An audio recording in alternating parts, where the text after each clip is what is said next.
comment détruire des années de capital sympathie et déclencher une véritable guerre mondiale des fast-foods en prenant juste une toute petite bouchée dans un hamburger? Ah, c'est une excellente question. Et c'est assez vertigineux quand on y pense. Exactement. Et c'est à cette question qu'on va répondre aujourd'hui. Oubliez un peu les grandes théories sur la com d'entreprise.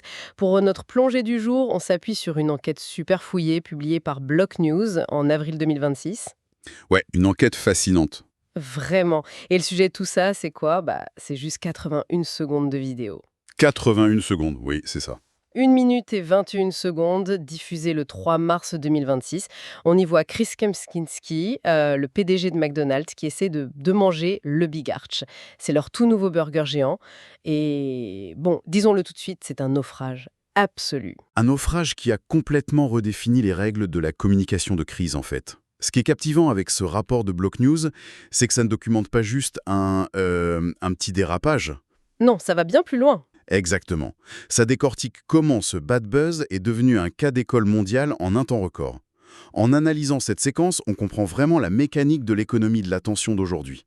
Oui, et cette fameuse déconnexion des élites dirigeantes aussi. Absolument. Et le plus fou, le paradoxe total, c'est la façon dont ce désastre absolu s'est métamorphosé en une victoire financière monumentale. Ok, décortiquons tout ça. Il faut d'abord examiner la scène de crime. Comment une vidéo qui est censée promouvoir le lancement américain du plus grand burger de l'histoire de McDo a pu devenir une farce pareille? Bah déjà, le décor pose un énorme problème. Ah oui, le décor est lunaire. On est au siège mondial à Chicago, dans un bureau feutré. L'éclairage est hyper clinique, brillant. C'est totalement aseptisé. Il n'y a aucune ambiance, zéro bruit de fond. C'est le premier vrai faux pas en fait.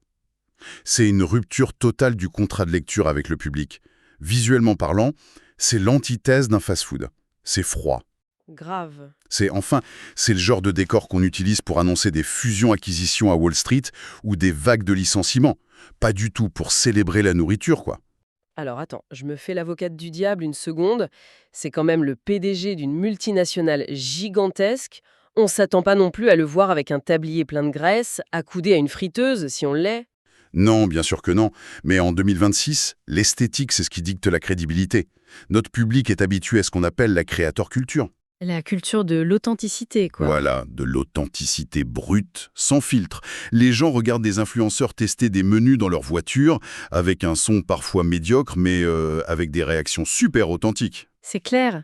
Donc quand une multinationale balance une vidéo aussi surproduite et rigide, l'algorithme social la détecte immédiatement comme une anomalie. Et puis il y a la tenue du dirigeant qui renforce cette dissonance. Oh mon Dieu, la tenue, le fameux gilet en V. Exactement.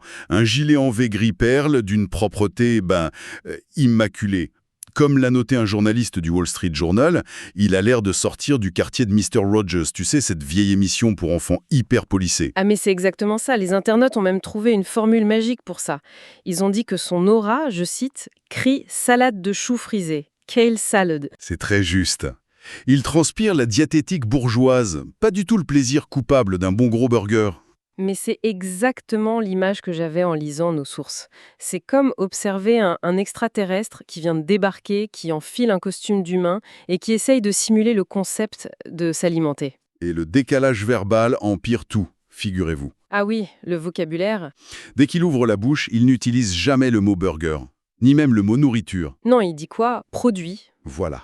Il utilise le mot produit, il dit genre c'est un excellent produit. Ça donne des frissons. Un internaute a d'ailleurs mis un commentaire qui a fait 18 000 likes, disant juste « ça me fait peur quand vous appelez la nourriture un produit ». Et ce rejet sémantique, c'est que le début. Ça nous prépare au vrai choc visuel qui suit, la fameuse bouchée. Oui, le moment fatal.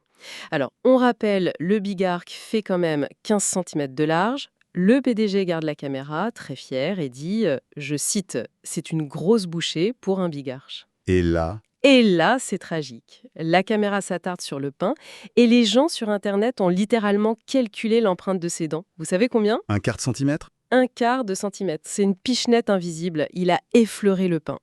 Et le clou du spectacle, c'est que juste avant cette bouchée de moineau, il avoue carrément face caméra ne pas savoir comment l'attaquer. C'est fou. Cette déconnexion totale entre son annonce super triomphale et la réalité de cette bouchée minuscule, ça a provoqué un vrai tsunami. Mais comment ça s'est traduit concrètement sur les réseaux? La mécanique virale s'est enclenchée à la vitesse de la lumière. Ce n'était plus juste une mauvaise pub, c'est devenu un mime reproductible. Ah, le mime avec Bob l'éponge. Exactement. L'image de Carlo Tentacule avec une légende du style « J'ai vu Carlo prendre une plus grosse bûchée ». Ça a été retweeté 47 000 fois. Ce qui est fascinant ici, c'est que cette vidéo a agi comme un irritant. Sur les réseaux, l'inauthenticité corporate provoque presque une réaction de rejet biologique des utilisateurs. Mais c'est ça, ça me fait vraiment penser à un système immunitaire. L'écosystème numérique a détecté un corps étranger, cette vidéo beaucoup trop lisse, et a envoyé ses anticorps sous forme de moquerie pour le détruire. C'est une super métaphore. Et ça a été fulgurant. 4,5 millions de vues en 48 heures, 157 000 likes pour la publication d'origine. Il y a même un détail assez intime dans l'enquête. C'est son propre fils, le fils du PDG, qui l'appelle pour lui dire « Papa, tu es devenu viral, mais pas dans le bon sens. Ça pique. Et c'est là que ça devient vraiment intéressant. C'est à ce moment précis que la crise franchit un palier industriel. » C'est-à-dire? L'échec sort de la sphère des simples blagues d'Internet. Dans la restauration rapide, qui est ultra compétitive, montrer une telle vulnérabilité, c'est comme déposer des armes en plein milieu du champ de bataille. Les concurrents l'ont tout de suite compris. Ah ouais. Et ils y sont allés à la hache. Burger King a carrément commenté la vidéo officielle en disant « Nous n'avons pas pu le finir non plus ». Boum, 71 000 likes instantanés. C'est de bonne guerre. Et ça s'arrête pas là. Tom Curtis, le président de Burger King Amérique du Nord, lâche un TikTok et le contraste est chirurgical. Il est en tablier, lui. Dans une vraie cuisine. Voilà, dans une vraie cuisine, il mord goulûment dans un Whopper et lance qu'il ne manque qu'une chose avec le burger de son concurrent, une serviette. Près d'1 million de likes, 956 000 pour être précise. Impressionnant. Et les autres y sont mis aussi. Ah oui. Wendy's publie une vidéo d'un vrai steak qui grille en direct, avec en légende « Voilà à quoi ça ressemble quand vous n'avez pas à faire semblant d'aimer votre produit ». La balle perdue sur le mot « produit ». Exactement. KFC en profite même pour la Journée internationale de la femme en disant « Laissez le bœuf aux garçons ». Pas de produit, juste du poulet bon à se lécher les doigts. Et A&W a littéralement parodié la vidéo mot pour mot. Même en dehors du secteur, ça a réagi? Oui, Mini Cooper, le constructeur auto. Ils ont tweeté qu'ils allaient commencer à tester leur voiture 1 mètre à la fois. C'est excellent. Mais au-delà de l'humour de ces marques, il faut vraiment comprendre le mécanisme financier derrière cet acharnement. Pourquoi ils se jettent tous sur l'occasion comme ça? Parce que c'est ce qu'on appelle la captation d'attention à moindre coût. C'est la façon rêvée de faire baisser son coût d'acquisition client. Réfléchissez-y, McDonald's a payé la prod de la vidéo, ils ont généré un trafic mondial monstrueux, et Burger King ou Wendy's n'ont eu qu'à se greffer sur ce flux, gratuitement. Ah, je vois. Ils surfent sur la vague. C'est ça. En reprenant le mot produit ou la blague de la petite bouchée, ils ont hacké l'algorithme. C'est une réactivation massive de leur propre pub, avec une audience mondiale, pour $0. McDo a littéralement financé la campagne de ses pires adversaires. Mais c'est incroyable. Ce qui m'amène à une vraie question. Comment une entreprise de cette taille, avec des armées de communicants, d'agences RP hors de prix, des process de validation dans tous les sens, comment ils laissent passer ça? Quelqu'un a vu cette séquence lunaire et s'est dit « Ok, on publie ». C'est incompréhensible. Pour comprendre ça, il faut s'éloigner du marketing et regarder l'ADN même des grandes corporations d'aujourd'hui. Ce fameux Chris Kempczynski, ce n'est pas un restaurateur. Non. Pas du tout. Si on fouille dans son CV, il a fait ses armes chez Procter & Gamble. Il gérait quoi? Du savon, de la lessive, du shampoing. Attends, du savon et du shampoing, pour le PDG du plus grand fast-food du monde. Oui, et après il est passé chez Kraft Foods pour gérer du fromage industriel et de la mayonnaise. Son expertise, ce n'est pas l'amour de la bonne bouffe ou l'expérience en salle. C'est la finance, la logistique, la stratégie à grande échelle. Donc, pour lui, qu'il vende un flacon de gel douche ou un burger, c'est le même exercice d'optimisation mathématique? Vous avez tout compris. Et c'est le cœur du problème. Dans le langage de Wall Street et des conseils d'administration, un burger, ce n'est pas un repas, c'est un SKU. Un SKU. Stock Keeping Unit. Une unité de revenus sur un tableau Excel. C'est la financiarisation absolue de la bouffe. Et ce vocabulaire est tellement ancré dans leur cerveau qu'ils ne s'en rendent même plus compte. Le mot « produit » est passé crème parce qu'au siège, c'est le seul mot qu'ils utilisent. Ils ont confondu la langue de Wall Street avec celle du comptoir de fast-food. C'est fascinant. L'efficacité opérationnelle, c'est essentiel, bien sûr. Sinon, on ne sert pas 69 millions de repas par jour. Mais le problème, c'est quand cette logique froide devient visible à l'œil nu pour le client. Exactement.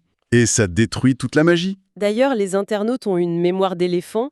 Ils ont exhumé une vieille vidéo de 2024 qui montre bien cette déconnexion. On y voit ce même PDG parler des notes de bœuf de son burger. Des notes de bœuf? Oui, comme s'il décrivait un grand cru de Bourgogne. Mais le pire, c'est que dans cette même vidéo, on était en pleine inflation. Les gens galéraient avec le pouvoir d'achat. Et lui, face aux clients qui hésitaient entre le Big Mac classique et le Chicken Big Mac, il conseillait avec un grand sourire de choisir d'acheter les deux. Ah oui, le fameux acheter les deux. Si on relie ça à la macroéconomie de l'époque, la fracture est juste vertigineuse. Au premier trimestre 2025, McDonald's affrontait une chute documentée de 3,6% de ses ventes domestiques. Les gens n'avaient plus les moyens? Exactement. Les consommateurs à faible revenu comptaient le moindre centime, ils ne pouvaient littéralement pas acheter les deux. Alors voir un millionnaire en gilet gris, incapable de mordre dans un sandwich et qui appelle ça un produit, c'est le coup de grâce émotionnel. Ouais, le cerveau du consommateur traduit direct le mot produit par ingrédient de labo conçu pour gonfler la marge. C'est une vraie trahison. Manger un fast-food, c'est censé être régressif, réconfortant. C'est une émotion. On gère pas ça avec la froideur d'un expert comptable. C'est clair.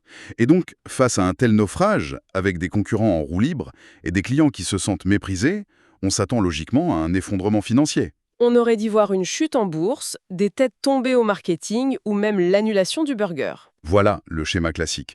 Sauf que c'est l'inverse qui s'est produit. Et c'est là que l'histoire fait un virage à 180 degrés. Le retournement de situation est juste magistral. Ils n'ont pas paniqué, ils n'ont pas fait de grands communiqués d'excuses pleins et ils n'ont surtout pas supprimé la vidéo. Non, ils ont fait bien mieux. Ils ont embrassé le bad buzz. Sur le compte officiel de la marque, ils ont posté une super photo du Big Arch avec cette légende magique « Prenez une bouchée de notre nouveau produit ». Le terme maudit, Oui, suivi de la phrase « Je n'arrive pas à croire que ça a été approuvé ». c'est du génie tactique. En une seule phrase, ils brisent le quatrième mur. Ils disent aux gens « Ok, on a compris, on a été ridicule, on est avec vous ». Au lieu de subir la blague, ils en deviennent les co-auteurs. Et le PDG a eu droit à sa rédemption aussi, en avril 2026. Une interview pour le Wall Street Journal, le journaliste l'interroge sur la vidéo, et il s'en sort avec une pirouette géniale. Il blâme sa mère. Sa mère? Oui. Il dit qu'elle lui a toujours appris à ne pas parler la bouche pleine. Et paf, en une phrase, le technocrate glacial redevient un humain, un fils qui respecte les bonnes manières. C'est très habile. L'humanisation est instantanée. Et les conséquences sur les métriques de la marque sont hallucinantes. Vas-y, donne-nous les chiffres. Wolf Research a sorti des données folles. Le taux de mention du Big Archant dans les vidéos en ligne est passé de quasi 0 à 34% de part de voix en une semaine. 34%, hein. Le compte Instagram du PDG a fait un bond de 30% d'abonnés. C'est énorme. Et surtout, les ventes du burger ont explosé toutes les prévisions. Les agences de notation comme Hearst Group ou Argus ont carrément recommandé l'achat de l'action McDo en fixant un objectif de cours à 390 $. Les chiffres donnent le tournis. Block News leur a même mis la note de 7 sur 10 pour ce sauvetage in extremis. Mais honnêtement, comment expliquer qu'un lancement complètement foiré rapporte finalement plus d'argent qu'une campagne parfaite? L'explication, on la trouve dans la nature de notre économie de l'attention en 2026. Axios a interrogé la consultante Sarah Wilson là-dessus et son analyse est super limpide. Qu'est-ce qu'elle dit?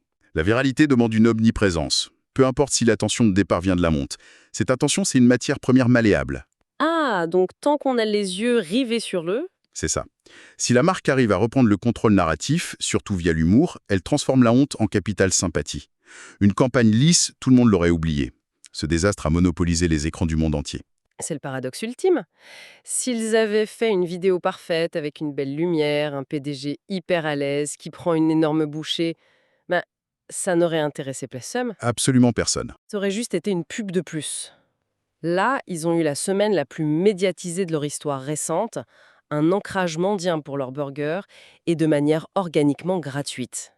Des millions de dollars en pub n'auraient pas fait le quart de ce résultat. C'est la grande synthèse de ce dossier.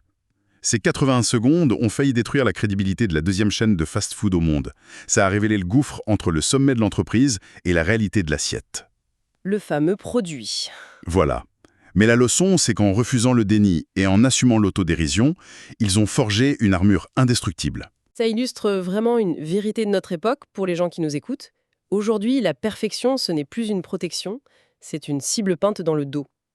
L'authenticité et la capacité à rire de soi, même si ça vient d'une grosse boulette réparée à l'arrache, ça reste le meilleur bouclier qui soit, loin devant n'importe quelle stratégie RP bien lisse. Je suis totalement d'accord. La vulnérabilité, même accidentelle, est devenue très rentable. Mais quand on y réfléchit froidement, se dire qu'une onde planétaire rattrapée par une petite blague génère des ventre-corps. Oui, oui. Ça ouvre une perspective assez troublante sur l'avenir de la communication. Ah, je vois où tu veux en venir. Et ça, c'est une réflexion qu'on va laisser à notre public. Parce que, sachant qu'un bad buzz sauvé par l'humour rapporte des millions de pubs gratuites qu'on ne pourrait même pas acheter, combien de temps faudra-t-il attendre avant que les grandes marques ne commencent à orchestrer de faux désastres? C'est la vraie question. Combien de temps avant qu'elles ne simulent leur propre incompétence juste pour hacker l'économie de l'attention et rafler la mise? Organiser le chaos pour exister. Ça, c'est un sujet sur lequel on n'a pas fini de méditer.